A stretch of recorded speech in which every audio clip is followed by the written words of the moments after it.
બોલ્યા. વાત એ હાય છે, અનુભવ થયા એવું બોલ્યા. એટલે સારું જ બોલ્યા કે મોડું ન બોલ્યા, પણ ટૂંકમાં વળી જાય બની જાય. થોડુંક બોલ્યા હોત ને બે ત્રણ કાંઈક વધારે બોલ્યા. એમને એવું લાગ્યું કે હવે 12 ઉપર વીજું છે ને એટલે બહુ લાંબુ મારે કંઈ કેવું નથી. થોડું કહું છું જાજુ માની એટલે આપણે ઘણું બધું માની હા સમય અનુસંધાનમાં આવવું પડે.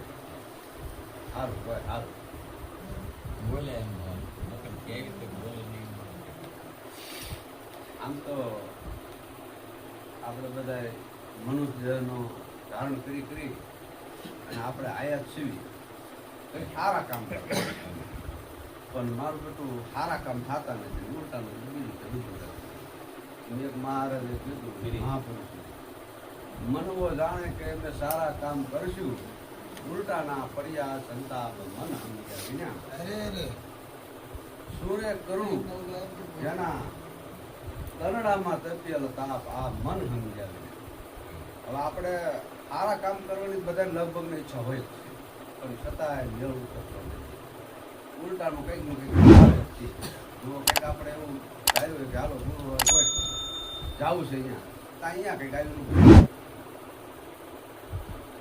આવીને ઉભો રહી જાય પછી તો એ અધવસાળા તરફ બીજી ભાઈનું થાય.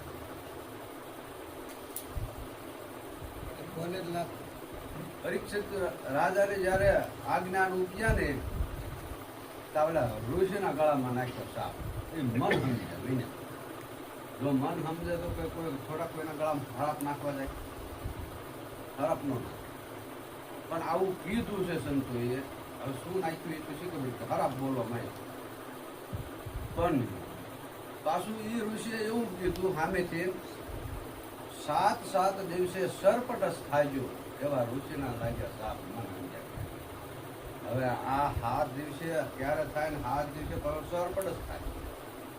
પણ કોઈ જ્ઞાની મહાપુરુષે આનો અનુભવ કરીને લખ્યું છે અને વાણી દ્વારા આપણે અહીંયા બોલવી છે. પુસ્તકમાં છે એટલે આપણે એમાંથી આપણી પાસે તક છે એટલે એમાં જોવી છે ને પૂછવી છે ને પાછા બોલવી છે. ઇન્દ્ર રાજાને જયારે અજ્ઞાન ઉપજ્યું ને ત્યારે કે ગૌતમના ઘરમાં રહ્યો રાજ મન સમજ્યા વિના. તો આ મન સમજાવવાની વાતો સંતો કરે છે અને ખોદ એને એમ કીધું મન સમજ્યા. એક ભંગના કારણે શસ્ત્ર ભંગ પામ્યો આ મન સમજ્યા વિના. એમ સદગુરુ મહારાજને કંઈક દયા હોય ને તો આ મન કંઈક સમજેલું છે, નકર સમજેલું છે. અને એ એક જ ફેરુમાં સદગુરુ મળે જાય ને એક જ ફેરુમાં સમજી જાય એવું તો ક્યાંક બને નહીં. અનંત ઘણી મહેનત કરે ત્યારે મન સમજેલું છે, નકર મન સમજેલું છે. મનને હારાયું ઢોર કીધું છે, પછી મૃગલો કીધો છે. આવું બધું ઘણું એના વિશે તો કઈ સંતોએ મૂક્યું છે. પણ મહારાજે કીધું એમ જેને જેવો અનુભવ થયો એવું કીધું, એવું લખ્યું. અને એ પાછું અત્યારે આપણે સમક્ષ એ હાજર જ વ્યક્તિ હોય, દેહ નો હોય પણ હોય.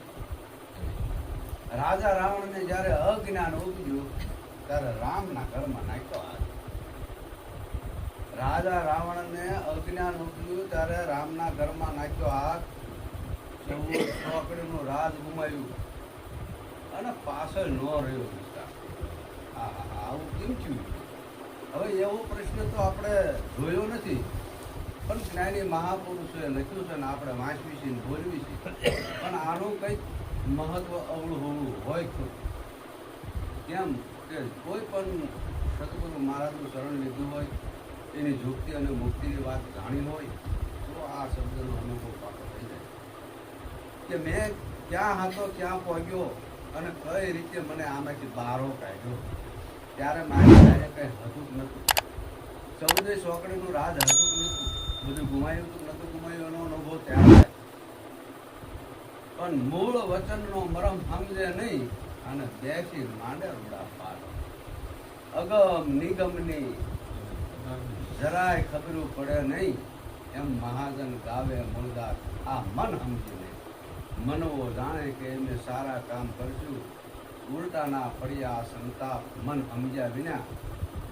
જેના તનડામાં તપેલ તાપ આ મન સમજ્યા વિના. જે તાપ તપી ગયો છે ને એને સદગુરુ મહારાજ ઠારવાની કોશિશ કરી રહ્યા છે કે જો ઠરે તો એનું મન બરોબર કેલે બંધાય, નકર કેલે બંધાય એવું નથી. હવે આપણે બોલો સદગુરુ મહારાજની જય.